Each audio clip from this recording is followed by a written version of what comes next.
In everyone's life, I can assure you that there are things that you regret having done, especially in your developmental years. And I can almost be certain that everyone watching this video has some experience with self-loathing or self-hatred. These emotions and states of mind are practically a guarantee for the modern age, especially for developing children. Now, of course, I don't mean that this is a guarantee for everyone to experience themselves personally, but maybe you have had experience with somebody that has hated themselves. You know, you probably had that one kid in the back of class who just tried to avoid eye contact, tried to just stay out of conversation, looked, almost like a shadow, like he was trying to disappear into the darkness, like he almost didn't exist, or maybe more accurately, didn't want to exist. Now, we can all relate to this experience, whether we experienced it as the kid ourselves or as a bystander watching it. That word, bystander, is going to come up a lot in this video, mostly in the first or second part of the video, which is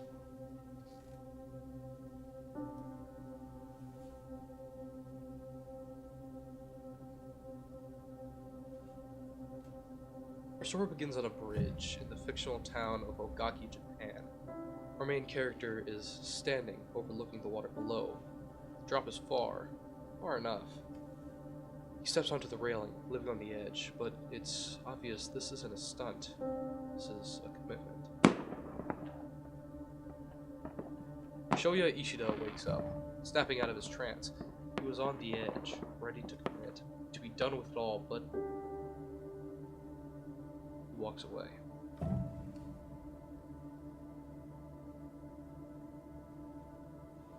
We are brought back to Shoya's youth, his developmental years.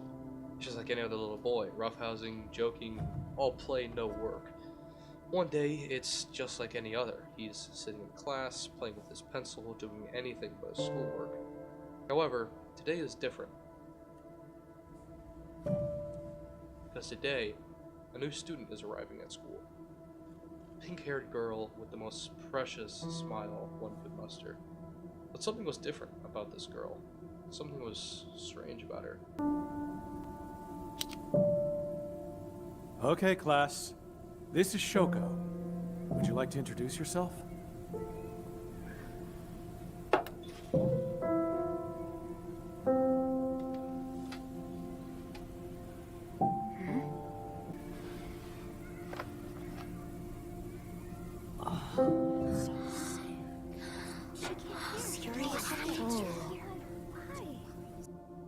She's deaf.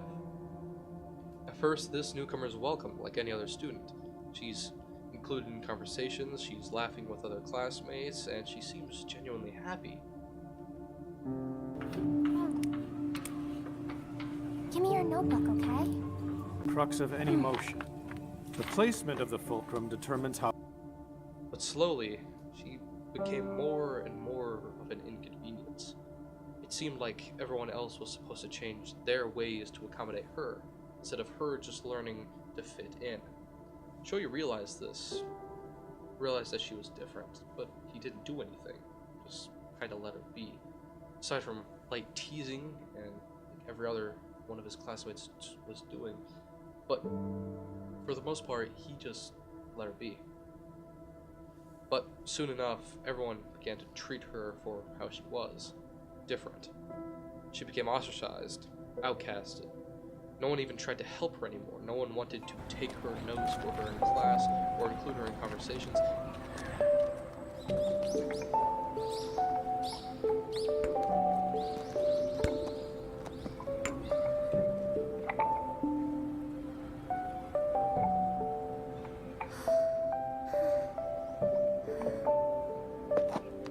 Yeah, let's go.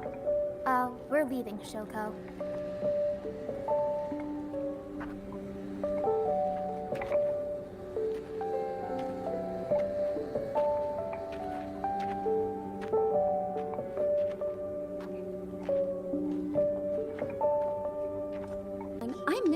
the DHH liaison. Do you all know what sign language is? Okay, it's kind of like using your hands to talk instead of your voice. Isn't that neat? All right then. Sign, huh? Since we want to make it easier to communicate with Shoko, every single morning we're going to spend 3 minutes of class learning to sign. Miss Hida, Yes? why can't we just write in her notebook? It would be easier for Shoko if everyone just learned a little sign language. Yeah. And no one even wanted to learn sign language to try and understand her. Except for one girl. She learned sign language to communicate with this deaf girl.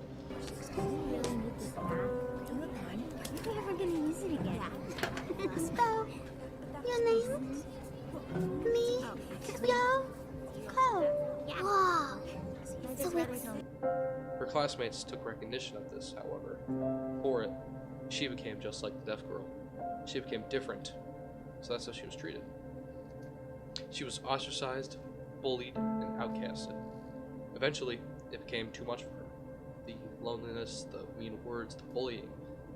Eventually, she left school, leaving the deaf girl all alone and without friends once again. From then on, it just got worse and worse. The deaf girl just kept getting more and more bullied, outcasted. Bystanders just stood by and watched as Shoya and the girl's other classmates got more and more brutal with their bullying.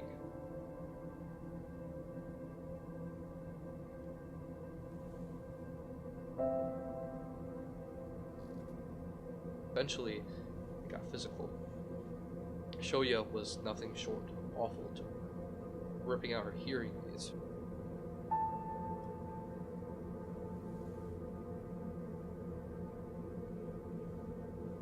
Throwing them away and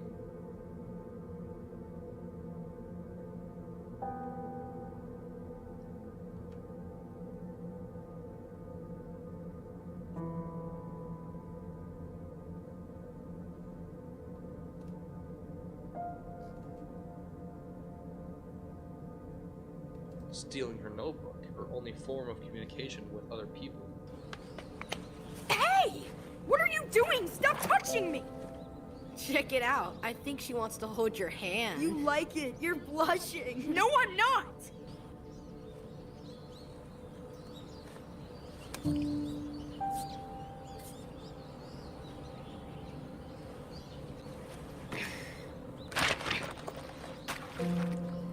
Come on. Let's go. Huh? Oh my god. Talk about crazy. Every day, she was treated like she was less, like she was nothing but inconvenience. One day, he went too far. He was doing everything as usual, making a joke of the deaf girl.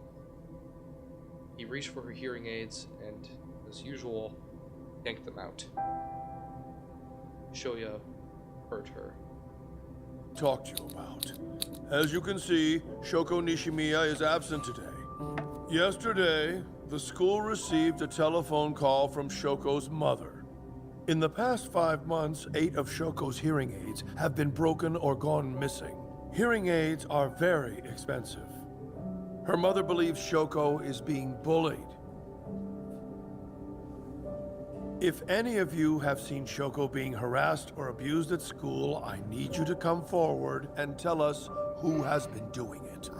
If no one comes forward, I'd hate to have to bring your parents in. Like, Shoya. Stand up. We all know that it's you. I told you, stand up! Yes, sir. Now then, Naoka. You sit right next to him. What have you seen? Well, it's kinda true. He does tease her a little. Like, he makes fun of her. What? And Kazuki? Yeah, totally. I kept telling him to knock it off, but Shoya won't listen to anyone. What? Wait! That's not fair! You were making fun of her too, Kazuki! And it's not just the boys. The girls were doing it too. I swear! It's true! Especially Naoka and Miki! Huh? That's mean. I would never do anything like that. How could you? How could you say something like that? No, The staff was informed of the bullying and needed someone to blame, so, as if it was planned from the beginning, Shoya's was pinned as the bad guy. He was blamed by his classmates, his partners in crime, the other bullies. He wasn't just the only one doing it, though. He was just the worst. Just the worst. Now, it was time for the bullies to face the consequences of their actions. Or, more accurately, the bully. Shoya was outcasted, just like he did to her all those times. He was bullied, ostracized, abused physically, and tortured mentally by those he used to call friends. And this treatment had led to only one outcome: more hatred. Shoya hated this deaf girl now, because she was the reason everyone hated him now. She was the reason he was outcasted. She was to blame for him losing his place on top of the world, so he only hurt her more and more and more. Finally, one day, Shoya came into the classroom after class to serve his attention as usual, and he saw something he couldn't believe. Shoko Nishimiya, the deaf girl who he had hurt so many times, was standing over his desk, cleaning something off of it. Hate messages left by other students. His rightful punishment was being washed away by his victim. He didn't understand. He couldn't understand why she would do something like that. So, he pushed her away, yelled at her, hated her. But this time, she pushed back. So, he pushed harder, and she pushed harder. She was done being pushed around. I can't believe you bit me!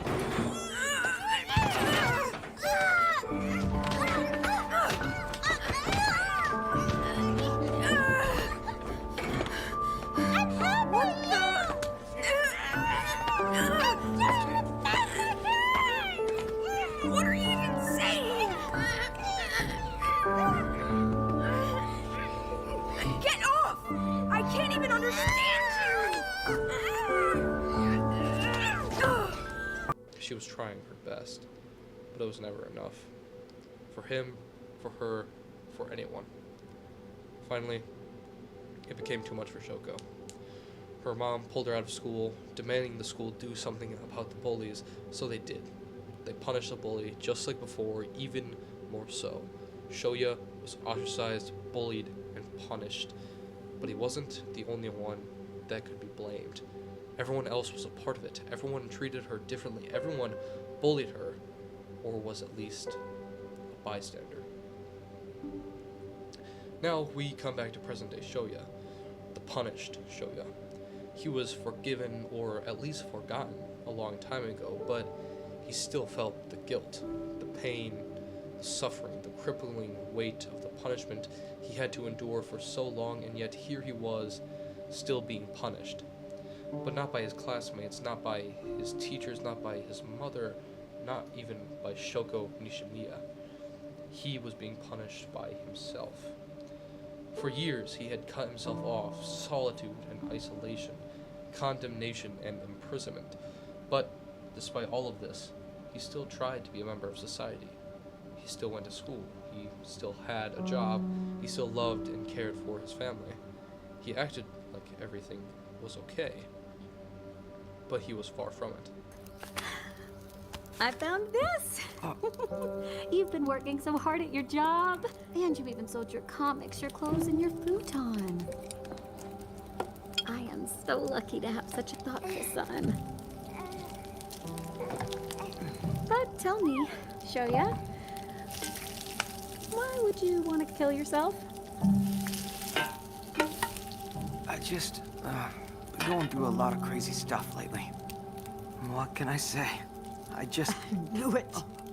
I knew something was going on with you. Do not even try to deny it. Your room is clean for a change. You canceled your phone service and everything after April's been torn off from your calendar. I can't believe it. It's so morbid. Promise me you won't go through with it or I'm torching this. The 1.7 million yen you earned will go to waste. Are you listening to a word I'm saying? Yeah. Don't do anything crazy, Mom. Crazy? You were gonna off yourself! No, wait! I'm sorry, Mom. I'm really sorry. I won't do it again. I swear I won't. Please don't burn it! What are you not gonna do? Be specific! I promise I'm not going to kill myself. I swear I won't do it. Please, believe me. Do you mean it? I swear to you. Okay. Then I won't burn this. Mom, watch out! Fire! Ow, the fingers! Give me some water! He hated himself. He was hated by everyone else. He was unforgivable. He was the worst. So, he was going to fix it the only way he knew how. He was going to kill himself. But someone still had hope. Not him, not any friend he had. The only person who still had hope for him, his mom.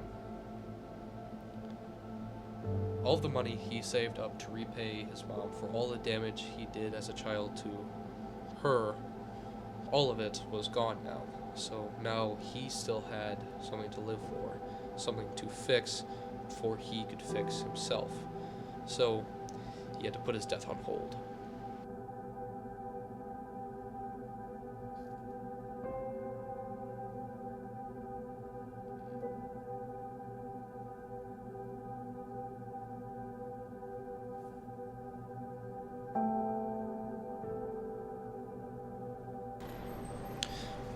One day, just like any other, Shoya's walking to class, but then he hears something. He hears someone say a name that he hasn't heard in a long time, but he just kind of ignored it.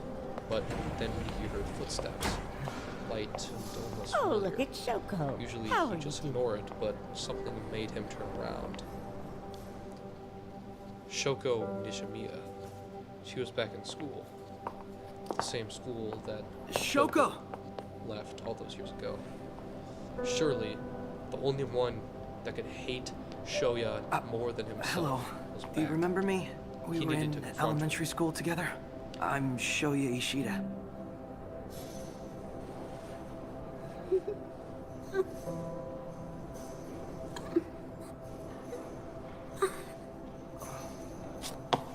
Where are you going?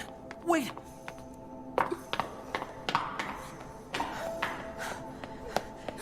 Please, come back! Where'd she go? Hey! Hey. So,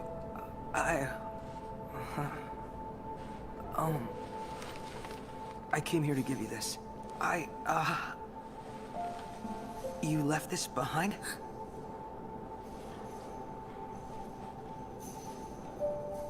What's that? How do I know? Sign language? From a class. Here you go. It's yours. I don't even know if you ever wanted to see this again.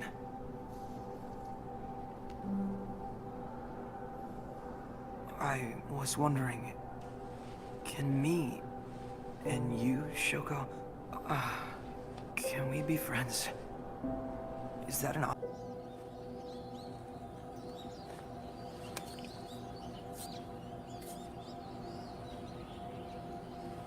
option? Whoa, what did I just say? Huh. That's what you were trying to ask me back in school. I finally understand you. Don't cry. Please don't cry, Shoko. This scene is important for many reasons. First, it shows exactly what Shoya thinks of himself. A bully, mean, unforgivable person who needs to be punished. Also, Shoya gives Shoko back her notebook, the same one she lost all those years ago. The only way she could communicate back then. Now, it was returned to her by the same boy who stole it from her in the first place. Also, this scene shows exactly what Shoko thinks of this interaction between them. This may be the beginning of their relationship, which blossoms throughout the movie, but I think the real reason Shoko gets as emotional as she does is because she sees what she's wanted to see for so long, for her whole life. Someone was trying to understand her. Someone was putting in the effort to communicate with her.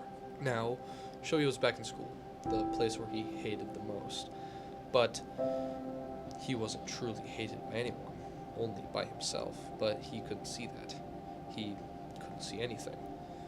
This brings us to, by far, the most incredible artistic and metaphorical symbol in media history, at least in my opinion, the X.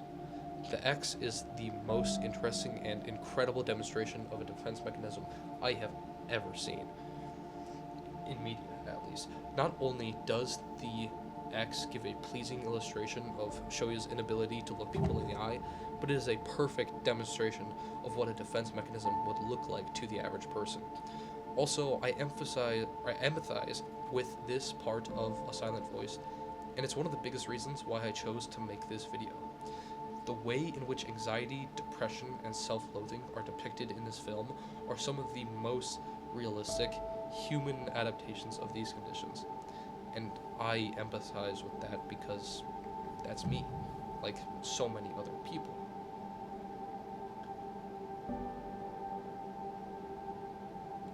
I was Shoya for a very long time. I went through everything he went through, and I mean everything. I was a less than kind person in my youth, and even now, as a teenager in high school, I still make decisions that I come to regret. I had put up walls and defense mechanisms, same as Shoya. I couldn't look people in the eye, I couldn't hold a conversation, I hated myself. But I digress. This isn't a video about me begging for pity or empathy, but quite the opposite. Back to Shoya, unable to look anybody in the eye, unable to hold a conversation, unable to forgive himself. Now, this isn't just a retelling of the entire movie, so I'm going to skip to the important, well, more important parts that are relevant to the theme of this video essay. Now, we're going to skip through a lot, because, as I just said, this isn't a summary of the movie. If you want that, I suggest you watch the movie. Even if you don't want that, I suggest that you watch the movie regardless, because it is nothing short of incredible. So, But anyway, I digress. I brought you some bread to feed the fish.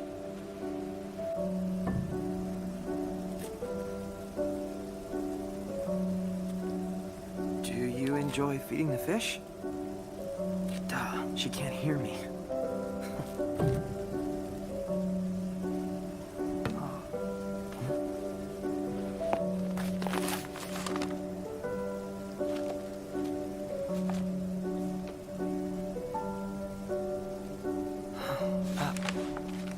Wait, now that I think about it, you really don't want to read that stuff.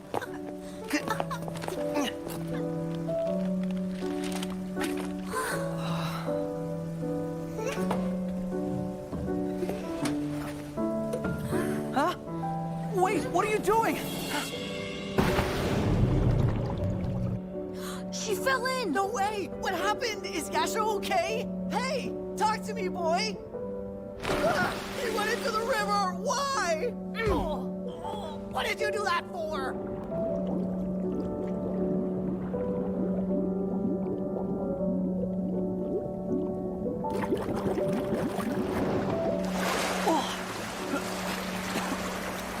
What the? Over here, Shoko.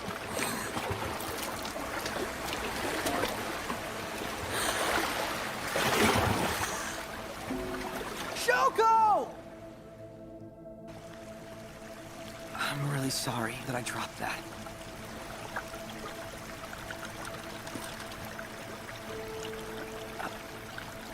This next scene takes place in the middle of the movie. Shoko and Shoya have practically rebuilt Shoya's life from the ground up. He's got friends now, he's having fun, he is actually happy. It seems impossible, like it couldn't be possible. It was too good to be true.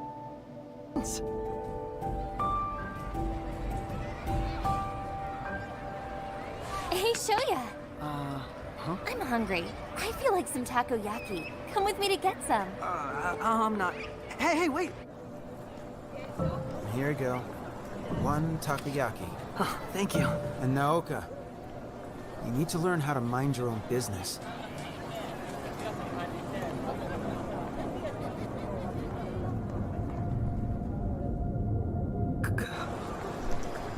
Kazuki?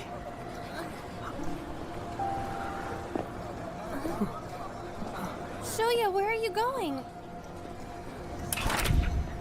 I'll text you later, okay? Which it was. Shoya met the one person he hoped to never see again. His old friend, the same one who turned on him all those years ago, abandoned him. This interaction triggered Shoya's defense mechanisms once again. His walls were back up, and after being down for so long, and after being comfortable, being vulnerable for so long, he was attacked.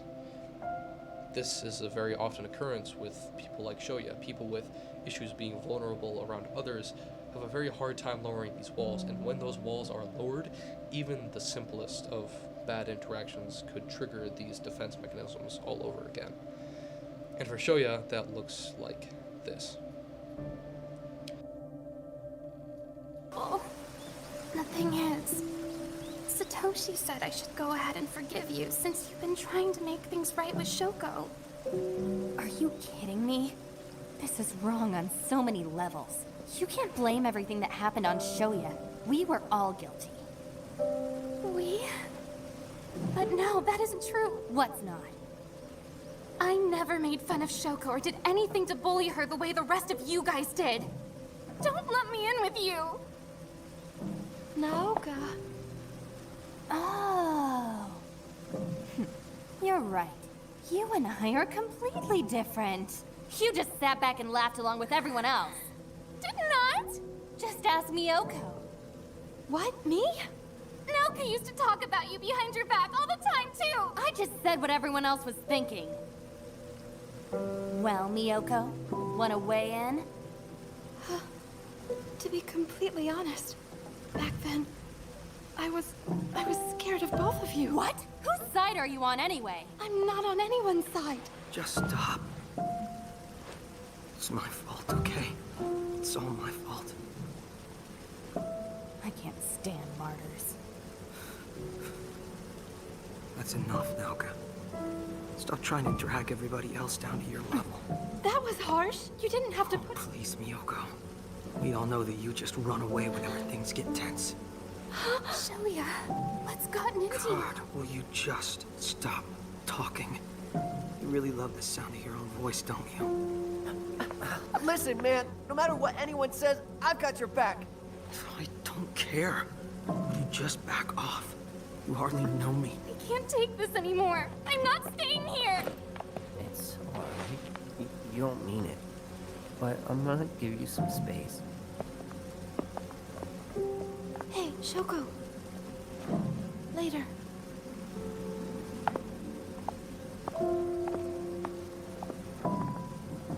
I'm sorry, Shoya. I never should have agreed to come here to begin with. It's not cool. We're way too harsh. What do you know? You're not even really part of our group. I thought we were friends.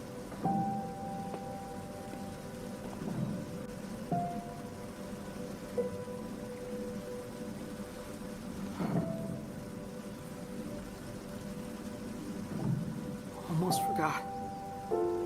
So, starting next week, it's summer vacation. Do you want to go somewhere special?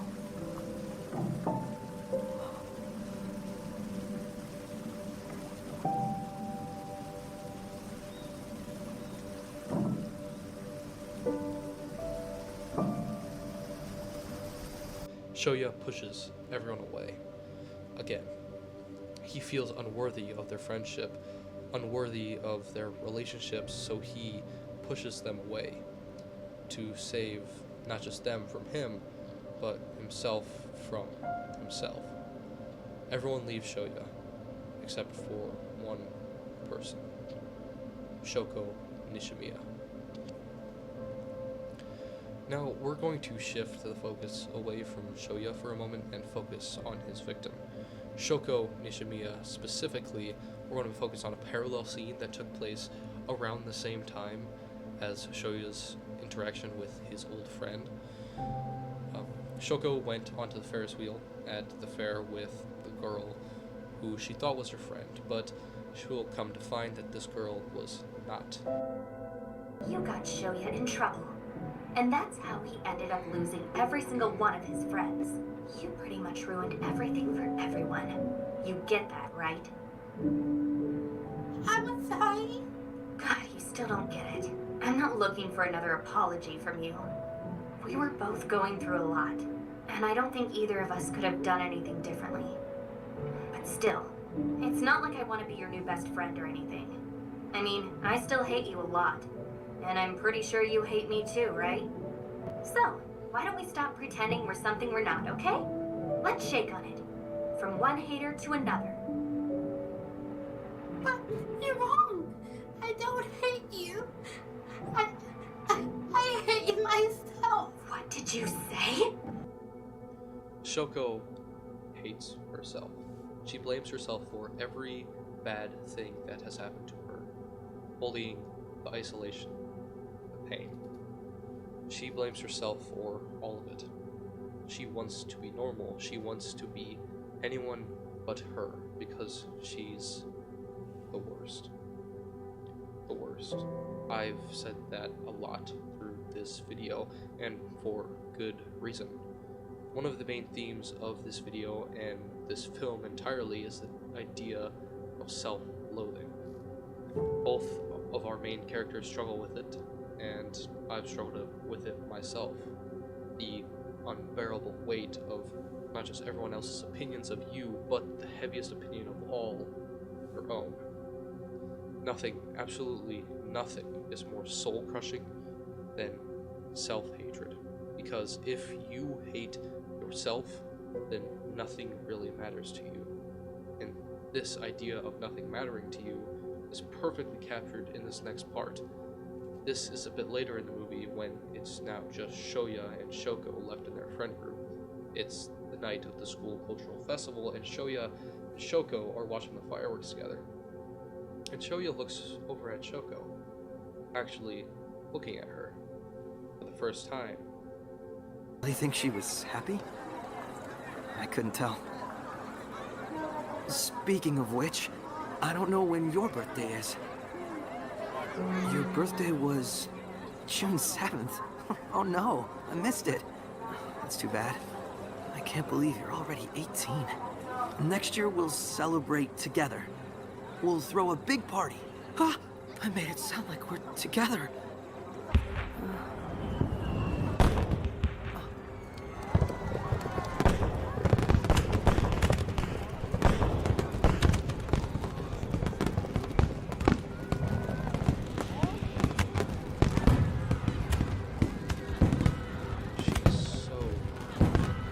Now, it's just a few moments later.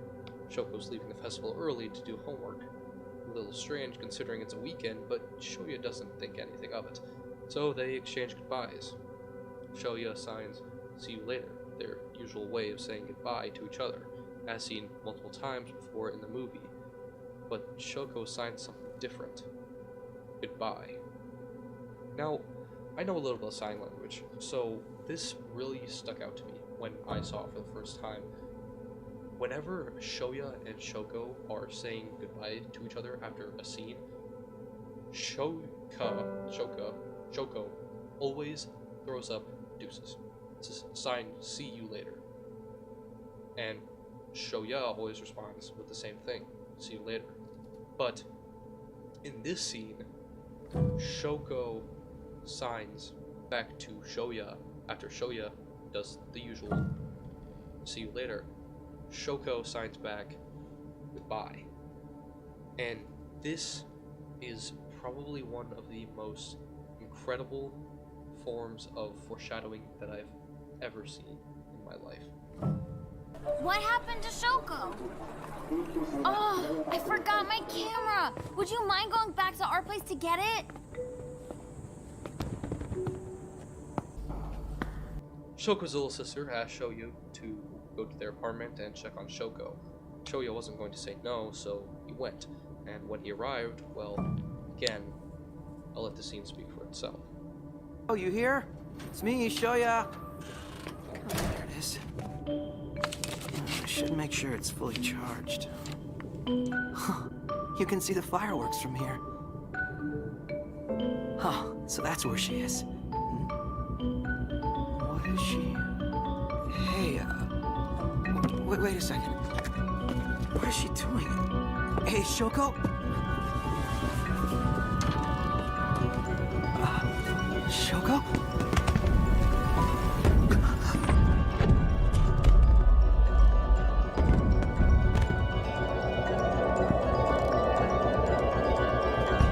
Don't do it!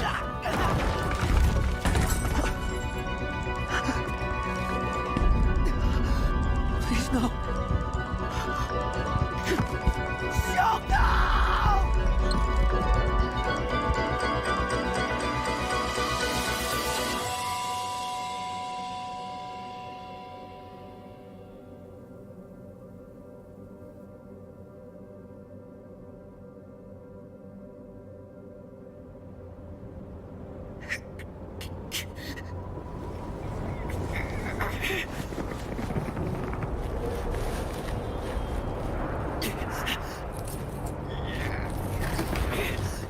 You have to grab onto the railing. Please, God, give me one more ounce of strength. I won't run away from my problems anymore. Just do this one thing for me, please. Starting tomorrow, I'll look everyone in the eye. Starting tomorrow, I'll listen when people speak to me. Starting tomorrow, I'll be better.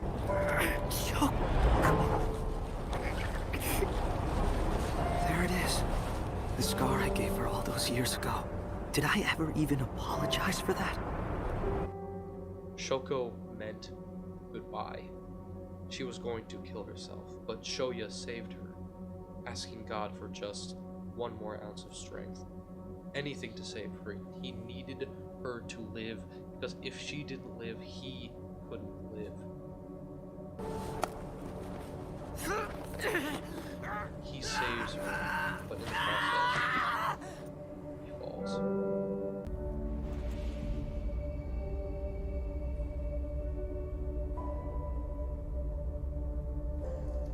It's cold. It's warm.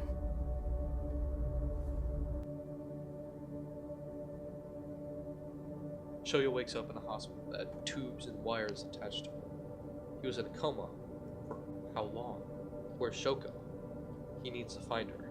He needs to make sure she's okay. He needs her to be okay. So he goes off to find her. Shoko! Almost there.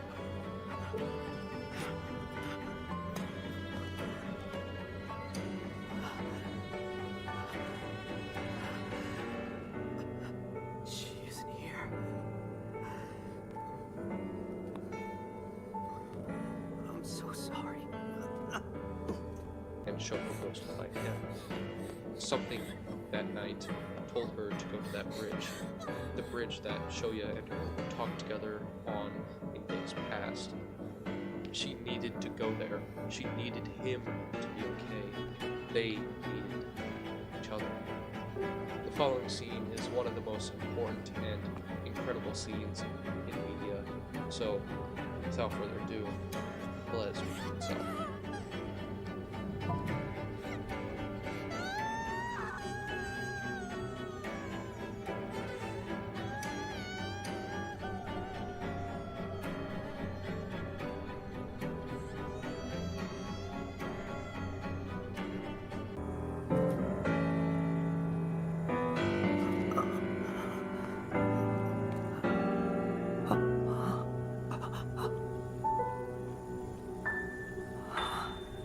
Yo.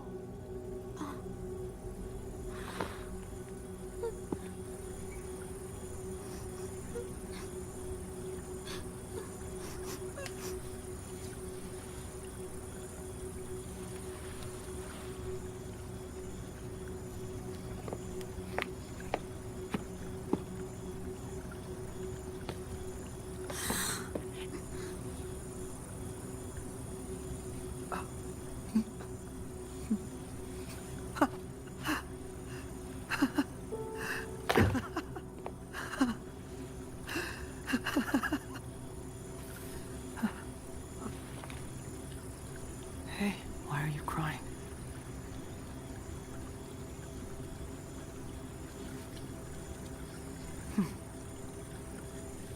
I'm really glad you're okay.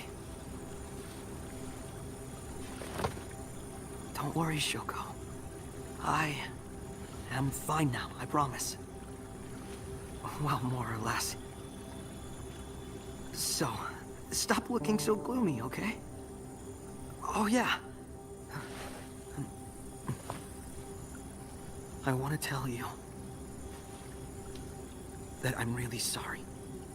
I never apologized for all the stuff I did to you when we were kids.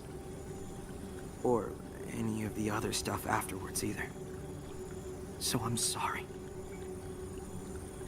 But the thing is, even though you were going through a lot, I was being selfish and focused on myself. More than anything, I wanted to have a conversation with you. I wasn't trying to hurt you. But I must have. Because I made you feel so bad about yourself that you decided to go and do the unthinkable. No! You're wrong! It's because I couldn't change, and that's why you fell. It's me. Everything is always my fault. So I thought I should just disappear. I was so selfish. I'm sorry. Please, that's not true. Don't cry. Shoko, look at me.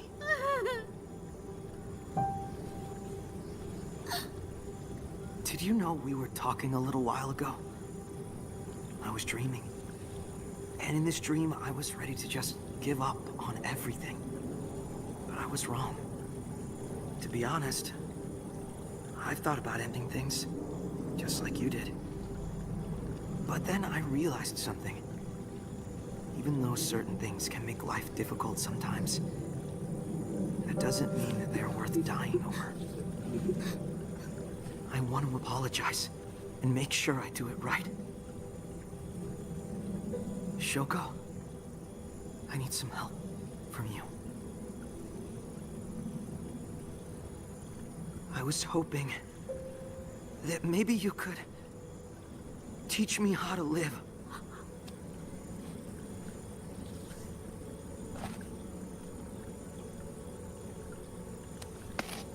Please, Shoko.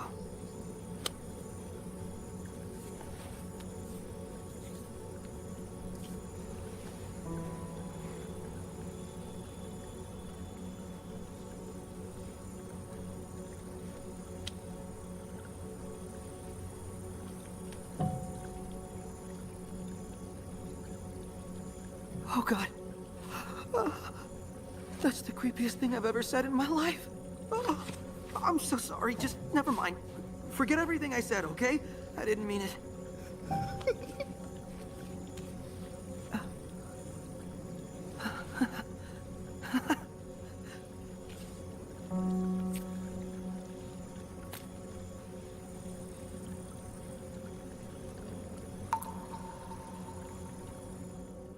Shoko and Shoya, the two broken souls who broke each other, come back together to mend each other.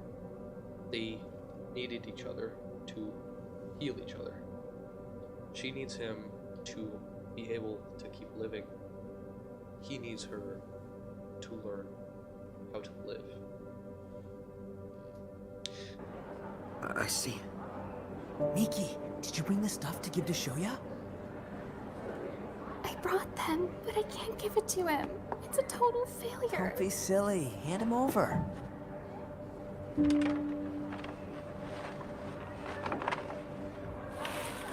Here. There's supposed to be 1,000 of them, but we couldn't finish it fast enough. Everyone worked really hard and did their best, but we just couldn't. No, this is amazing. It's more than enough. No one's ever done anything like this for me. It really means a lot, seriously. Thank you, Miki. Also, sorry. And to you too. No worries. It's all good, bro. Ugh, enough! All this sappy talk. I'm gonna lose my lunch. Why do you always have to be like that, Naoka? What? You got a problem with me or something? You picking a fight? Okay, everybody just calm down. Shoya. Listen, I'm really sorry. After all you'd been through, you really needed a friend.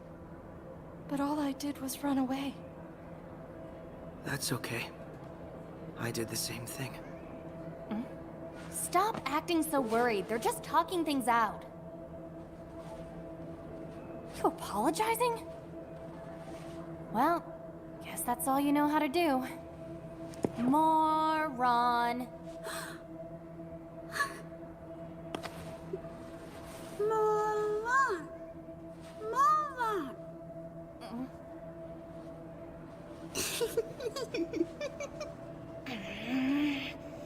Whatever. I'm gonna go find something to Did eat. she just run away? I think she's embarrassed. Hey guys, I have a big favor to ask all of you. That okay? Do you want to go together to the festival? How's that sound? After that tear-jerking scene, we skip ahead past some less important parts of the movie and Shoya's healing process. Now, after Shoya and Shoko have once again fixed what was broken, mended their broken friendships, made new friends, built their relationships up from the ground once again. Now, just like what broke Shoya the last time, they're all at the fair. Just like good times, and it was exactly like good times. They were having fun, they were all happy. Actually happy. Something is not right. It can't be right. Shoya knows this is too good to be true. He knows that this is going to end in failure, that he is going to have to restart once again. He thinks this as he's in the middle of the fair, surrounded by people, by his friends, by his family, by her. He looks at all of his friends. OMG, this is so good. Oh, hey! Let's go to the Really gym looks next. at them. I can't believe it's back to school. Their store is amazing. Then, for the first time in years, he can truly look at everyone. He can see everyone, really see X's fall. Maybe, just maybe, not everything has to be too good. But maybe everything can just be okay.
A Silent Voice, Koe No Katachi, The Shape of Voice, is not just a 2016 anime drama film.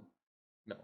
This is one of, if not the most impactful movie I have ever watched. The sheer emotional masterpiece that this movie is makes it so truly special in my eyes because this film was not created as a story of romance or friendship or any sort of cliche, stereotypical coming of age theme. Rather, this film was made for the purpose of depth. It was made to truly capture the essence of both sides of the spectrum of depression, anxiety, self-loathing, self-hatred and bullying in the developmental years. One thing that I don't think gets enough credit in this movie is the way that both sides of bullying are shown throughout the film. Because in most media that shows bullying, it's almost always focusing on the victim. Never does it focus on the bully. But in A Silent Voice, it does. And this point of view is incredibly captivating to me because no one ever wants to try and think about what makes the bully bully. They don't ever want to try and empathize with the villain. But he's not the villain in this movie. He's just a broken child with, well, regret, guilt, shame, and hatred. But it goes even deeper than this. It shows the aftermath of the bully's ways. It shows the redemption of a person who, for his whole life, believed that he was irredeemable, that he was incapable of redemption, that he could never make up for what he did when he was younger. Not only does this movie perfectly capture the themes of depression, anxiety, self-loathing, and redemption, but it perfectly captures the effects of suicide. Suicide is the most sensitive topic anyone could really talk about in today's day and age. But suicide is also an incredible emotion provoker. Like, it is it's an absolute solution to what is most of the time a temporary problem. When someone kills themselves, that's it. That is the end of their story. Tragedy is a popular genre in media, and suicide is a popular way to show tragedy. But almost never does media use suicide as a form of tragedy for the main character. Not directly, anyway. They will use suicide as a way to show that the main character has an obstacle to overcome, such as the loss of a friend or a family member to suicide, but never, and I mean never, do they make suicide the main conflict of the main character. But in A Silent Voice, it's not just our main character, Shoya, who is experiencing suicidal tendencies, but Shoko as well. His victim is experiencing the exact same thing. And that connects them in a way that is truly remarkable to me, at least.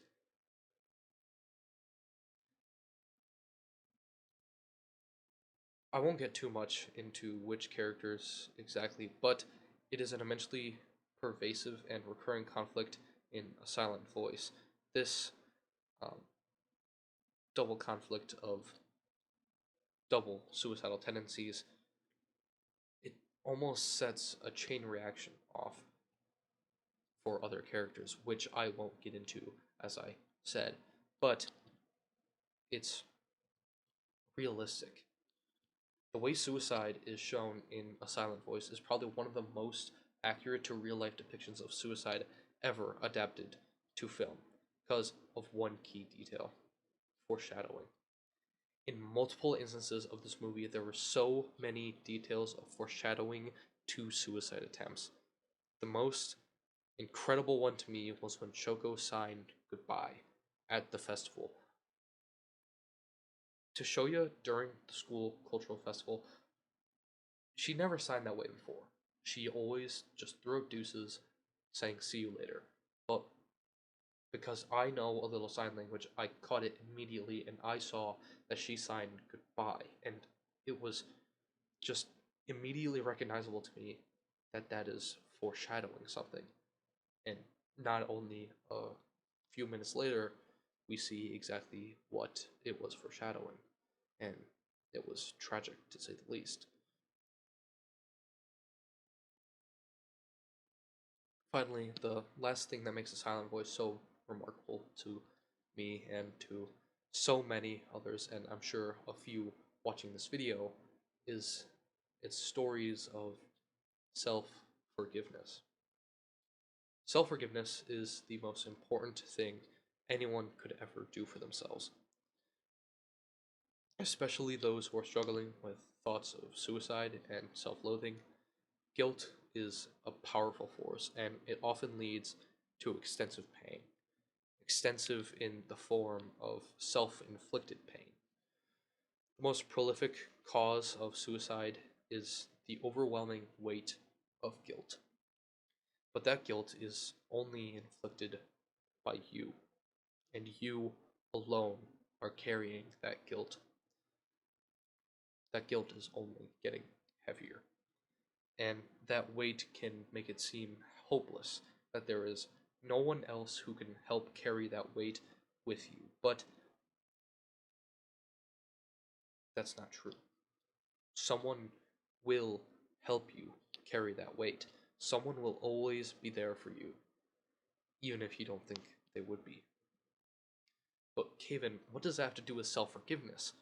What you're describing right now is not self-forgiveness, it's therapy. It's getting someone else to help you with your problem.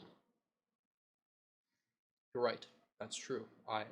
What I was describing was not self-forgiveness, but what self-forgiveness is not realizing that somebody will be there to take the weight off of you, but it's realizing that you never had to carry the weight in the first place, that you can drop the weight. Not everything you need to do has to be too good.